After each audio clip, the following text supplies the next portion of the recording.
মুমিন বান্দার গুণ, অনর্থক কাজ থেকে তারা দূরে থাকে। অনর্থক কোনো বিষয়ের দিকে মুমিন কখনো যায়। লাগহুন মানে অনর্থক বিষয়, মুরিদুন তারা মুখ ফিরিয়ে নেয়। অনর্থক কোনো কাজে মুমিন যায়? যেই কাজে সওয়াব নাই ওই কাজ মুমিন করে? যেই কাজে গুনাহ হয় ওই কাজে যাওয়া যাবে? কথা বলেন। মুমিন যাবে ওই কাজে যেই কাজ করলে মানবতার কল্যাণ আছে না নাই?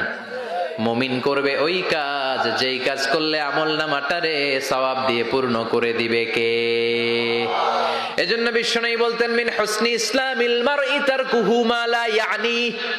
ব্যক্তির ইসলামের সৌন্দর্য হলো ব্যক্তি তার জীবন থেকে অনর্থক সব কাজ বের করে দিবে। যাই করবেন অর্থবোধক হইতে হবে। অনর্থক কোনো কাজ করা যাবে? কথা কন। আপনি যেটা বলবেন এটার জন্য অর্থ থাকে, আপনি যেটা করবেন এটার জন্য অর্থ থাকে। আপনি যে অর্থটা খরচ করবেন, সম্পদ খরচ করবেন, এটাও অনর্থক, অপ্রয়োজনে খরচ করা যাবে? অপ্রয়োজনে কোনো কাজ করা যাবে?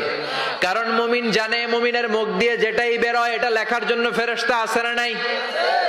কিরামান কাতিবিনা ইয়ালামু